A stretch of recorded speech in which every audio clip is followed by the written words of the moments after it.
तो दोस्तों आज मैं एक्सप्लेन करने वाला हूँ हाल ही में रिलीज हुई एक अमेरिकन हॉरर मूवी को जिसका नाम है बारबेरियन। इस मूवी को डायरेक्ट किया है जैक क्रैगर ने, जो कि उनका डायरेक्शनल डेब्यू है, यानी कि ये उनकी पहली मूवी है एज अ डायरेक्टर। बात करें मूवी के बारे में तो मूवी काफी बड़ी हिट हुई है, इसकी रेटिंग भी काफी बढ़िया है जो कि 7.5 स्टार्स आउट ऑफ 10 है। इस मूवी ने $4 मिलियन के बजट में फिलहाल अब तक $50 मिलियन कमा लिए हैं वर्ल्ड वाइड, जो कि काफी बढ़िया है। इस मूवी के अंदर आपको बिल स्कार्सगार्ड भी दिखेंगे जिन्होंने इट मूवी के अंदर पेनीवाइज का रोल किया था। मूवी का कॉन्सेप्ट काफी बढ़िया है, उम्मीद करता हूँ कि आपको ये वीडियो जरूर पसंद आएगी। तो सबसे पहले तो वीडियो को लाइक कर दीजिए, चैनल के ऊपर नए हैं तो सब्सक्राइब कर लीजिए और नीचे कमेंट बॉक्स के अंदर अपना ओपिनियन या फिर अपने सजेशन जरूर देना ताकि मैं जल्दी से जल्दी उनको कवर कर पाऊं। तो चलिए अब बिना किसी देरी के चलते हैं सीधा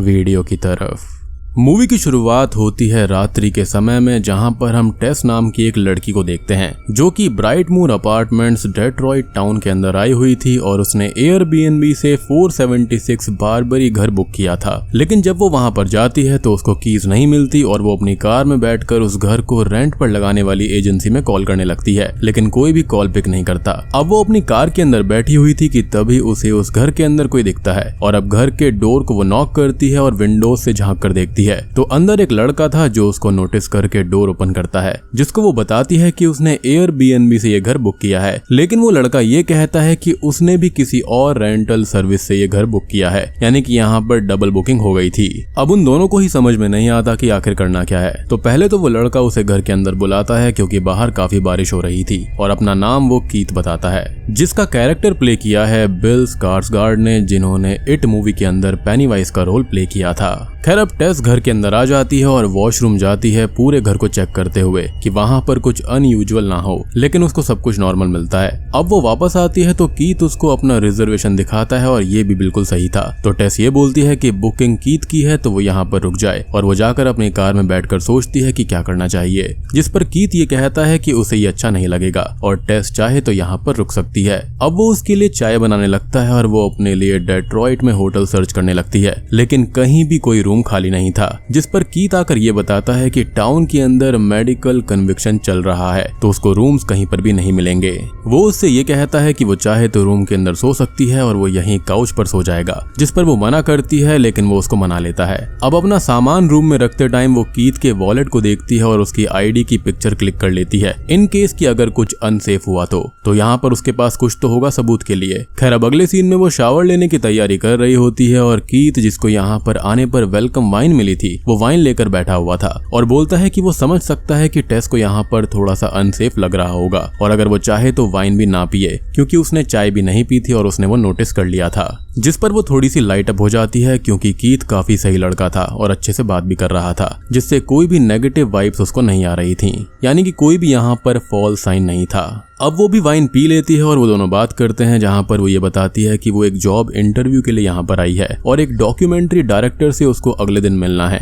साथ ही साथ कीथ भी अपने बारे में उसको बताता है और थोड़ी देर बात करने के बाद में वो लोग सोने के लिए चले जाते हैं। सोने से पहले टेस डोर को लॉक कर लेती है, लेकिन कुछ देर के बाद में डोर अपने आप अनलॉक हो जाता है और कुछ अजीब सी आवाज आती है जिससे उसकी नींद खुल जाती है और वो थोड़ी सी परेशान होकर देखती है कि कहीं कीथ तो कुछ करने नहीं वाला, लेकिन वो तो सो रहा होता है और शायद वो कोई बुरा सपना देख रहा था जिससे डर कर वो बड़बड़ा रहा था और वो उसे जगाती है और वो परेशान होकर जागकर ये पूछता है कि आखिर हुआ क्या है, जिस पर वो ये कहती है कि उसके रूम का डोर अपने आप ओपन हो गया था तो क्या उसने उसको ओपन किया, जिस पर वो मना करता है। हालांकि इसी बीच हम घर के बैक साइड में कुछ मूवमेंट को नोटिस कर पाते हैं, जैसे कि वहां पर कोई हो। अब टेस वापस आकर सो जाती है और अगले दिन जागने पर उसे कीथ का एक नोट मिलता है जिसमें लिखा हुआ था कि वो अपने काम से बाहर गया है और शाम को आकर वो लोग मिलेंगे और हम ये भी समझ सकते हैं कि टेस यहाँ पर काइंड ऑफ उसको पसंद करने लगी थी। खैर अब वो भी अपने इंटरव्यू के लिए घर से निकल जाती है तो बाहर आकर ये देखती है कि वहां पर सारे घर उजड़े हुए थे, इवन उस इलाके में कोई भी नहीं रहता था, सारे के सारे घर टूटे फूटे हुए थे, जो कि उसको काफी अजीब लगता है। खैर अब वो उसी डायरेक्टर से मिलने जाती है और उसका इंटरव्यू काफी अच्छा होता है और उसकी जॉब भी यहाँ पर डन हो गई थी। डायरेक्टर उससे पूछती है कि वो अभी कहाँ पर रुकी हुई है, जिस पर वो बताती है कि वो ब्राइटमोर नाम के एरिया के अंदर एयरबीएनबी स्टे पर रुकी हुई है, जिस पर वो डायरेक्टर ये कहती है कि वहाँ तो कोई भी एयरबीएनबी की सर्विस नहीं है और टेस वहाँ पर ज्यादा टाइम ना रुके क्योंकि वो जगह अच्छी नहीं है। अब वापस आने पर वो फिर से उस टाउन को देखती है, लेकिन इस बार उसका नजरिया बदल गया था और उसको खुद ही उस जगह से नेगेटिव वाइब्स आने लगती हैं। अब तभी दूर से एक आदमी उसकी ओर भागकर आने लगता है और उसको रोकने लगता है, जिससे डर कर वो घर के अंदर चली जाती है और वो आदमी उससे ये कहता है कि वो इस घर से बाहर आ जाए। अब वो 911 को कॉल करके यहाँ के बारे में बताती है कि यहाँ पर उसको कोई आदमी परेशान करने आया है और ऑपरेटर ये बोलती है कि अभी वहाँ पर यूनिट अवेलेबल नहीं है और अवेलेबल होते ही वो यूनिट को भेज देंगे। खैर अब तक वो काफी परेशान हो चुकी थी और वो घर से जाने की तैयारी करने लगती है और अपना बैग लगाने लगती है। कुछ ही देर के बाद में वो खुद ही थोड़ा सा नॉर्मल होकर वॉशरूम जाती है, लेकिन वहाँ पर टॉयलेट पेपर नहीं था, तो वो उसको लेने के लिए बेसमेंट के अंदर जाती है, लेकिन वहाँ का डोर खुद पे खुद लॉक हो जाता है, जिससे वो वहाँ पर फंस जाती है और उसका फोन भी बाहर ही रह गया था। वो यहाँ से बाहर निकलने का रास्ता ढूंढने लगती है, लेकिन कोई भी रास्ता उसको नहीं मिलता और अब वो वॉल पर लगी हुई एक रोप को देखती है जिसको वो पुल करती है और तभी एक सीक्रेट डोर ओपन हो जाता है, लेकिन वो उसके अंदर नहीं जाती। कुछ ही देर बैठकर सोचने के बाद में वो क्यूरियस होकर एक मिरर को एक बल्ब के नीचे लगा देती है ताकि उसके सामने वाले सीक्रेट डोर के अंदर लाइट जा पाए। और अब वो वहां पर जाती है तो उसे एक छोटा सा रूम दिखाई देता है जहां पर एक बेड था, एक कैमरा था, एक बकेट थी जो कि शायद से खून से गंदी हो रखी थी। वो इस चीज को देखकर काफी परेशान हो जाती है और वहां से बाहर आती है क्योंकि यहाँ पर काफी कुछ मेस्ड अप हो रखा था। खैर तब तक कीथ भी वहां पर आ गया था, लेकिन वो बाहर था और कीज यहाँ पर टेस के पास में थी, तो वो उसे बेसमेंट विंडो के पास में बुलाती है और कीज देकर बेसमेंट का डोर ओपन करवाती है। अब वो बहुत ही ज्यादा परेशान थी तो जाने लगती है, लेकिन कीथ उसको रोकता है और पूछता है कि आखिर हुआ क्या है। तो वो उसको उस रूम में रखे हुए बेड, कैमरा और बकेट वाली बात बताती है और साथ ही साथ उस रूम के अंदर एक रेड हैंड प्रिंट भी था जिस पर वो ये कहता है कि वो बेसमेंट है और किसी ने अपना जंक वाला सामान वहां पर रखा होगा। लेकिन वो बहुत ही ज्यादा डरी हुई थी और जाने की जिद करने लगती है, जिस पर वो ये कहता है कि एक बार वो नीचे जाकर चेक करेगा और तुरंत ही वापस आ जाएगा और तब तक वो वेट कर ले, क्योंकि अगर बेसमेंट फिर से लॉक हो गया तो कोई भी खोलने वाला नहीं होगा, जिस पर वो एग्री हो जाती है। अब वो बेसमेंट के अंदर जाता है और कुछ देर तक वापस नहीं आता, तो टेस बेसमेंट डोर पर एक चेयर फंसाकर अंदर जाती है ताकि वो लॉक ना हो जाए। अब उस सीक्रेट रूम के अंदर उसको कीथ कहीं पर भी नहीं मिलता, तो वो काफी परेशान हो जाती है और तभी उसको एक अंडरग्राउंड टनल जैसी जगह मिलती है, मींस की बेसमेंट के अंदर भी एक और बेसमेंट है। और वो कीथ को वहां पर आवाज लगाती है तो उसको नीचे से रिप्लाई आता है कि वो यहाँ पर नीचे है और उसे मदद की जरूरत है। खैर अब वो डरते हुए नीचे तक जाती है और नीचे आने पर वो ये देखती है कि इस जगह पर ढेर सारे केजेस रखे हुए थे, जिसे देखकर वो और भी ज्यादा परेशान हो जाती है। अब वो और थोड़ा आगे जाती है तो उसे कीथ मिल जाता है जो कि उससे ये कहता है कि यहाँ पर कोई और भी है जिसने उसे बाइट किया है और उनको वहां से भागना पड़ेगा, जिससे टेस का डर अब बहुत ज्यादा बढ़ गया था। और अब वहां पर तभी एक अजीब सी डिफॉर्म्ड लेडी आती है और वो कीथ को पकड़कर उसका सर वॉल पर मार मार कर उसको जान से मार देती है और तभी सीन यहाँ पर शिफ्ट हो जाता है। अब हम देखते हैं एक सिटकॉम एक्टर एजे को जो कि कहीं पर जा रहा था और उसे अपनी टीम का कॉल आता है कि उसकी को एक्ट्रेस ने उसके ऊपर मोलेस्टेशन के चार्जेस लगाए हैं, तो उसे शो से हटाया जा रहा है। साथ ही साथ उस पर ट्रायल भी चलने वाला था। अब एजे इस बात से बहुत ही ज्यादा परेशान हो जाता है। अब अगले सीन में वो अपने वेल्थ मैनेजर से मिलने जाता है और उसको बताता है कि वो 2 केस लड़ने वाला है, पहले इन चार्जेस के अगेंस्ट और दूसरा उस लड़की के ऊपर डिफेमेशन केस, जिस पर उसका वेल्थ मैनेजर उसको ये बोलता है कि उसके पास पैसे की कमी है और अगले 3 महीने में वो 0 पर आ जाएगा। तो अब पैसे के अरेंजमेंट्स के लिए उसे या तो अपना घर बेचना होगा या फिर जो उसकी रेंटल प्रॉपर्टीज हैं उनको बेचना पड़ेगा। साथ ही साथ वो वेल्थ मैनेजर भी उसको छोड़ देता है। खैर अब हम एजे को टाउन से बाहर जाने की तैयारी करते हुए देखते हैं और वो अपने लॉयर को कॉल करके ये बोलता है कि वो उस लड़की से बात करना चाहता है, जिस पर वो साफ साफ कहता है कि पहले वो उस लड़की को कॉल ना करे, इससे केस और वीक हो जाएगा और उस पर चार्जेस ऑलरेडी लगे हुए हैं, तो वो स्टेट से बाहर भी नहीं जा सकता और उसे कभी भी अरेस्ट किया जा सकता है।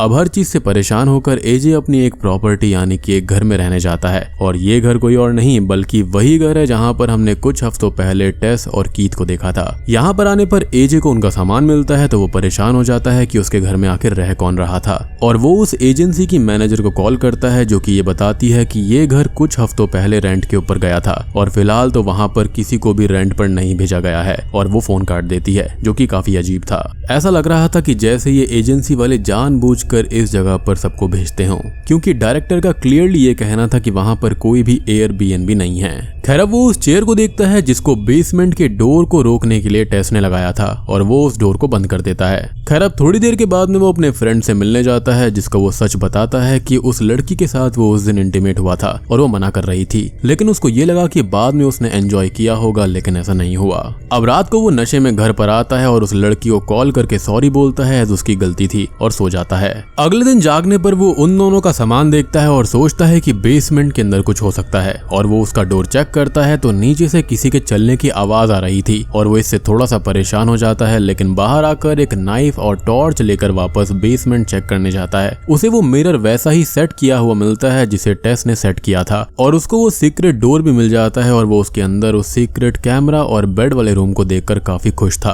क्योंकि उसके दिमाग में आइडिया आता है कि इससे इस घर की पर स्क्वायर फीट लेंथ जो है वो और बढ़ जाएगी और वो इसको महंगा बेच पाएगा। वो एक मेजरिंग टेप लेकर आता है और सभी जगह को नापने लगता है, और वो सीक्रेट टनल वाले बेसमेंट के अंदर भी जाता है, जिसको देखकर तो वो और भी ज्यादा खुश था, और उसके अंदर जाकर उसे नापने लगता है। उसे वो केजेस भी मिलती हैं जो कि टेस को दिखाई दी थी, और वो उस जगह को भी मेजर करता है, और अब वो आगे जाता है तो उसे एक रूम मिलता है। उसके अंदर एक टीवी भी लगा हुआ था जिसके ऊपर न्यू बॉर्न बेबी केयर वाला शो आ रहा था, और अब तभी वो टेप अपने आप बंद होने लगती है और कोई चीज भागते हुए एजे की ओर आने लगती है, जिससे बचकर वो दूसरी ओर भागता है, लेकिन इवेंचुअली वही डिफॉर्म्ड लेडी उसको पकड़ लेती है और एक गड्ढे के अंदर केस के अंदर डाल देती है, जहां पर वो काफी डरा हुआ और परेशान था, जिसको टेस संभालती है। जी हाँ, टेस यहाँ पर जिंदा थी, और इसी के साथ में ये सीन यहाँ पर शिफ्ट हो जाता है, जिसके साथ ही हम देखते हैं इस घर के एक ओल्ड फ्लैशबैक को, जहां पर हम इसके ओरिजिनल ओनर फ्रैंक को देखते हैं, और ये टाइम काफी मंदी का था। खैर अब फ्रैंक एक सुपरमार्केट के अंदर जाता है और वहां से बेबी डिलीवरी का सामान और इन्फेंट के लिए सामान ले लेता है,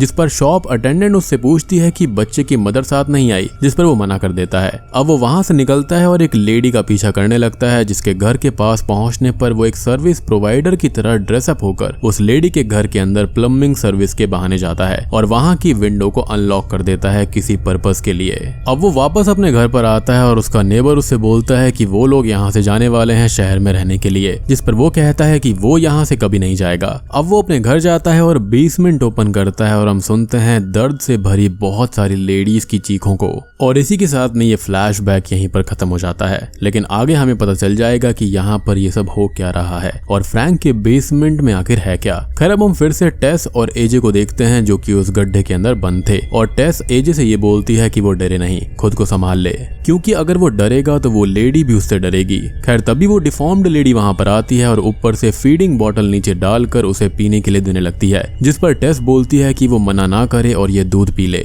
वो उसका बेबी बन जाए और ऐसे ही वो बच पाएगा, लेकिन वो ऐसा करने से मना कर देता है। और अब वो लेडी खुद नीचे आती है और पहले तो टेस को बेबी की तरह ट्रीट करती है, और वो यहाँ पर समझ गई थी कि इसका बेबी बनकर ही रहने से वो बच जाएगी, तो वो वैसे ही बिहेव करती है। लेकिन जब वो एजे के पास आकर उसे अपने बच्चे की तरह ट्रीट करती है तो वो डर कर चिल्लाने लगता है, जिससे वो उसे अपने हाथ से खींचकर उस टीवी वाले रूम के अंदर ले जाती है और वहाँ टीवी पर बेबी केयर शो दिखाकर उसे ब्रेस्ट फीडिंग कराने लगती है, क्योंकि उसको ऐसा लग रहा था कि वो छोटा बच्चा है जो कि डरा हुआ है। अब वहाँ पर वो उस केस को खोल कर आ गई थी, तो टेस वहाँ से बाहर आती है और वहाँ से भागने लगती है, जिसकी आहट पाकर वो लेडी उसके पीछे पड़ जाती है, लेकिन वो भागकर बेसमेंट के अंदर आ गई थी और उस विंडो को तोड़कर वहाँ से निकलने लगती है, जिसको वही होमलेस आदमी अंदर से खींच लेता है। और ये होमलेस आदमी वही है जो कि स्टार्टिंग में टेस को अंदर जाने से रोक रहा था। अब टेस उसे अंदर की सारी बातें बताने लगती है, लेकिन उसे सब कुछ पहले से ही पता था, और वो उसको समझाता है कि वो यहाँ से दूर चली जाए क्योंकि ये जगह बहुत बुरी है, और वो लेडी यहाँ की एक लौती बुरी चीज नहीं है। लेकिन टेस बोलती है कि वहाँ एक और आदमी एजे फंसा हुआ है और वो उसको बचाना चाहती है, जिस पर वो होमलेस मैन ये बोलता है कि वो देख ले उसको क्या करना है, लेकिन रात को उस लेडी से वो बच जाए क्योंकि उसी वक्त वो बाहर आती है।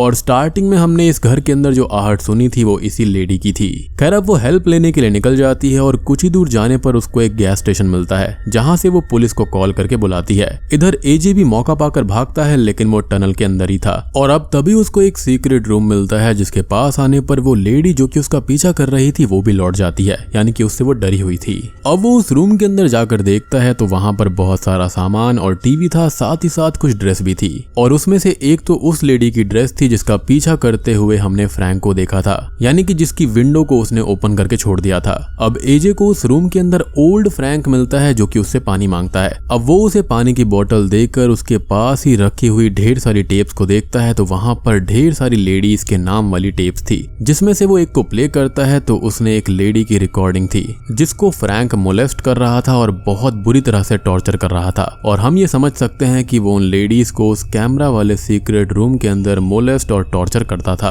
और साथ ही साथ बहुत सारी लेडीज को किडनैप करके लेकर आता था और वो उनको इसी टनल की केजेस के अंदर रखा करता था। साथ ही साथ वो उनको मोलेस्ट करता, उनका रेप किया करता और वो प्रेग्नेंट भी यहाँ पर हो जाती थी और इन्हीं सारी लेडीज के लिए वो बेबी वाला सामान भी ले रहा था। अब ये सब देखकर एजे को काफी बुरा लगता है कि फ्रैंक कितना बुरा आदमी है, लेकिन यहाँ पर एजे खुद ही ऐसा था, उसने खुद एक लड़की के साथ में गलत हरकत करी थी। खैर अब तक फ्रैंक ने अपनी गन उठा ली थी जिससे एजे डर जाता है, लेकिन फ्रैंक खुद को ही शूट करके अपनी जान दे देता है। अब उधर पुलिस टेस की बातों को सीरियसली नहीं ले रही थी और वो उन्हें घर तक भी लेकर आती है, लेकिन वो उसको पागल समझते हैं और वहां से चले जाते हैं। यानी कि यहाँ पर एक और ऐसा केस है जहाँ पर पुलिस ने सब कुछ नेग्लेक्ट किया। अब टेस घर की विंडो ग्लास तोड़कर अंदर जाती है और अपनी कार कीज उठाती है और तभी वो लेडी उसको पकड़ने बाहर आती है, जिसको वो कार से हिट कर देती है और वो लेडी वहीं बेहोश हो जाती है। टेस एजे को बचाने टनल के अंदर जाती है, लेकिन वो फ्रैंक की गन लेकर उस लेडी से बचने के लिए टनल से बाहर आ रहा था और टेस उसके सामने आती है, जिससे डर कर वो उसको ही शूट कर देता है। वो अब उसे संभालता है और बाहर लाता है और वो देखता है कि वो लेडी यहाँ पर नहीं है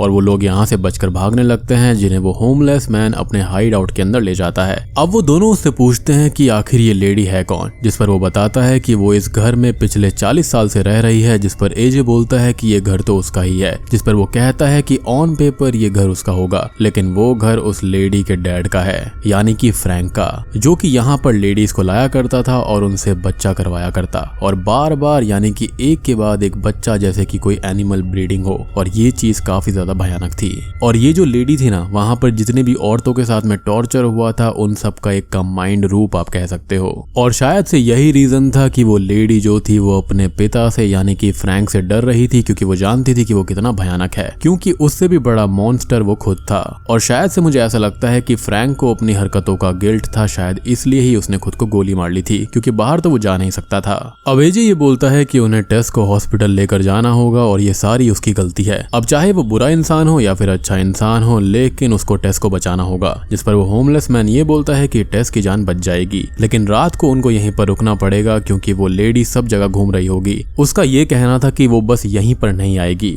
लेकिन वो लेडी वहां पर आ जाती है और उस होमलेस मैन को मार डालती है। वो दोनों उसे डरकर भागते हैं और पानी के टैंकर के ऊपर चढ़ जाते हैं और गलती से एजे के हाथ से गन भी नीचे गिर जाती है। अब वो लेडी भी ऊपर आने लगती है और एजे टेस को बचाने की बात कर रहा था, लेकिन वो खुद को बचाने के लिए उसे ही नीचे फेंक देता है और टेस को बचाने वो लेडी भी उसके पीछे जंप कर देती है, क्योंकि वो उसको अपना बच्चा मान रही थी और एक माँ अपने बच्चे को किसी भी हाल में बचाना चाहती है। और जब एजे ये देखता है तो टेस उस लेडी के ऊपर थी और वो दोनों मर चुकी थी। वो नीचे आता है और अपनी गन उठाता है और उनके पास आता है तो टेस असल में जिंदा थी, जिसको वो संभालता है और फिर से अच्छी बातें करने लगता है, विच मीन्स कि वो कितना भी अच्छा बन ले, खुद को बचाने वो दूसरों को मरने छोड़ सकता है। और ये साफ साफ दर्शाता है कि वो एक ईविल है और फ्रैंक के जैसा ही है। लेकिन वहीं दूसरी तरफ टेस उसको बचाने वापस आई थी और कितनी कोशिश कर रही थी। एनीवेज अब टेस यहाँ पर बच तो गई थी, लेकिन वो उठती है जिसमें पीछे से वो लेडी भी उठ जाती है जो कि अभी जिंदा थी, और वो एजे का सर फाड़कर उसको भी जान से मार डालती है,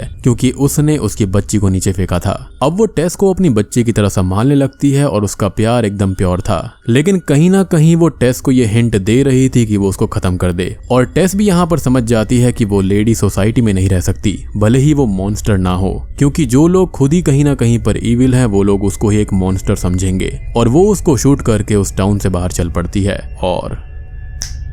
बूम, इसी के साथ में ये मूवी यहीं पर खत्म हो जाती है। तो दोस्तों ये थी बारबेरियन मूवी की कहानी। उम्मीद करता हूँ कि आपको ये पसंद आई होगी। अब देखो यहाँ पर ये बेसमेंट वगैरह वाली चीज तो काफी नॉर्मल है, यानी कि हर मूवी के अंदर हमने देख रखी है, लेकिन ये जो मदर वाला कॉन्सेप्ट है और ये जो लेडी है ना, इसका ये जो कॉन्सेप्ट दिखाया गया है ये थोड़ा सा अलग है, और शायद यही रीजन है कि इसकी रेटिंग 7.5 स्टार्स है फिलहाल। बाकी जो भी इस मूवी के अंदर हुआ था मैंने आपको सारी चीजें बता दी है कि फ्रैंक एक बुरा इंसान था जो कि यहाँ पर लेडीज को कैप्चर करता था, उनको मारता पीटता, मोलेस्ट करता और उनको प्रेग्नेंट करता, जिसका रीजन पता नहीं, शायद से वो साइको होगा। और यहाँ पर ये जो लेडी थी ना, तो जितने भी लोगों के साथ में यहाँ टॉर्चर हुआ था ये उनका एक मैनिफेस्टेशन था। मतलब रियल में वो एक बच्ची थी जो कि काफी डिफॉर्म हो गई थी, लेकिन यहाँ पर ये एक मेटाफर की तरह भी यूज हुआ है। और बात करें टेस और एजे के कैरेक्टर के बारे में, तो यहाँ पर ये गुड और ईविल को दर्शाता है। और सबसे बड़ी बात कि वो होमलेस मैन था कौन, तो मेरे ख्याल से वो उनका नेबर हो सकता है, जिसके सामने उसने ये कहा था कि वो शहर चला जाएगा।